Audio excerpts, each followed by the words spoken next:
मौसा जी अपने काम की वजह से बहुत दिनों तक घर नहीं आते थे।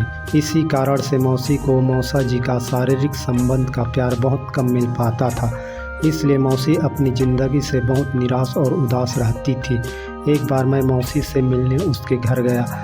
मेरी मौसी ने मौका देखकर मुझे अपनी बाहों में भर लिया। फिर वह मुझसे बोली, तुम्हारा मौसा बाहर काम पर जाने की वजह से उसे मौसा जी का शारीरिक प्यार नहीं मिल पाती और वह सारी रात उसके शारीरिक प्यार के लिए तड़पती रहती थी। इसलिए मुझे तुम्हें देखकर वासना की प्यास और भी भड़क उठी है। क्या तुम इस प्यासी औरत की प्यार की आग को शांत कर सकते हो? वह बड़ी ही उदास होकर बोली। मैं उसकी उदासी भरी चेहरे को नहीं देख सका, इसलिए मैंने कहा, हाँ, मैं मौसा जी के प्यार की कमी को पूरा कर दूंगा। एक रात मौसी ने जल्दी से खाना बना लिया। फिर कुछ देर हम सब ने मिलजुल कर खाना खाया। उसके बाद मौसी ने अपने बच्चे को अपने सास ससुर के पास सुलाने के लिए छोड़कर आ गई। उस रात मौसी कुछ अलग ही अंदाज में नज़र आ रही थी। फिर मौसी ने अपना बचा हुआ काम को जल्दी करने लगी। तब तक मैं सोने के लिए अपने कमरे में आ गया था। वह अपना काम पूरा करके मौसी मेरे कमरे में आई। मैं मौसी को अपने कमरे में देखकर पूछा, क्या बात है मौसी, तुम अभी तक सोने के लिए नहीं गई हो?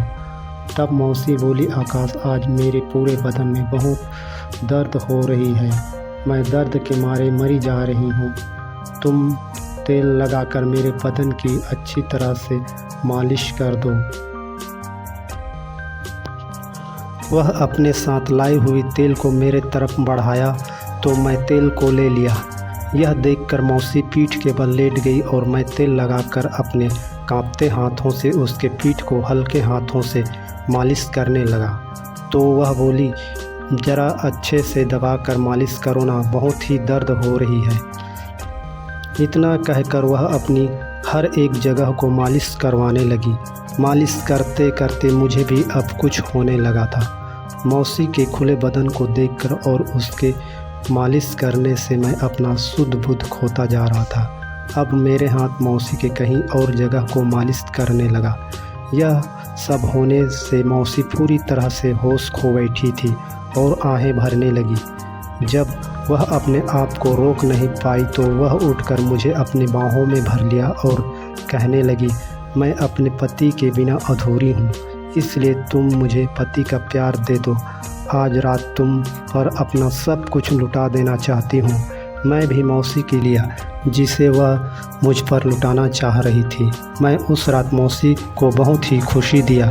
हाय दोस्तों, मेरा नाम आकाश है और मैं घर पर ही रहकर अपने माता पिता के कामों में हाथ बटाता हूँ। घर पर मेरे माता पिता और भाई बहन हैं। मैं अपने भाई बहनों से सबसे बड़ा था, इसलिए मैं ज़्यादा पढ़ाई नहीं कर सका और माता पिता के कामों में हाथ बटाने लगा। जब कभी मैं घर पर खाली रहता था तो मैं अक्सर अपने मौसी के घर जाया करता था। मौसी बहुत ही खूबसूरत थी। उसकी शादी 17 साल में कर दी गई क्योंकि वह किसी और लड़के के चक्कर में पड़ गई थी और वह रात में हम सभी लोगों से छुपकर उस लड़के से मिलती रहती थी। धीरे धीरे जब यह बात घर के लोगों को भनक लगी तो उनके होश उड़ गए और जल्दबाजी में मौसी की शादी एक गरीब परिवार के लड़के के साथ कर दिया। मौसी के गांव में कुछ भी काम नहीं मिलता था, इसलिए मौसा जी बाहर रहकर काम करते थे। वह 6-7 महीनों में एक ही बार घर आते थे। 8-10 दिन तक रहकर फिर काम पर चले जाते थे।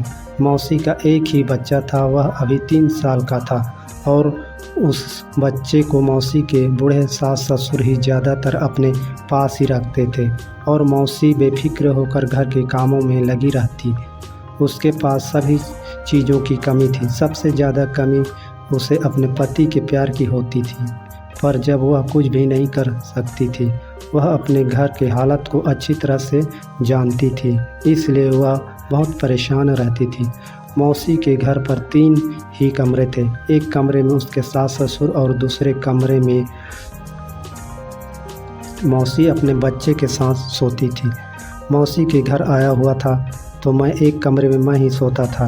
उसकी गरीबी की वजह से घर पर सोने के लिए ना खाट भी था ना कोई बेड। सब लोग ज़मीन पर ही चादर बिछाकर सोते थे। नहाने और पीने के लिए उनके घर के आंगन में एक बड़ा सा कुआं था। उसी जगह पर सभी लोग नहाते थे। जब मैं भी मौसी के घर गया था तब से मेरी मौसी मेरे करीब रहने लगी थी और ज़्यादा से ज़्यादा मेरा ख्याल रखने लगी थी और हर पल मुझसे चिपकने की कोशिश करने लगी। वह अकेले में पाकर मुझे अपने बाहों में भर लिया करती। मैं इस बार मौसी के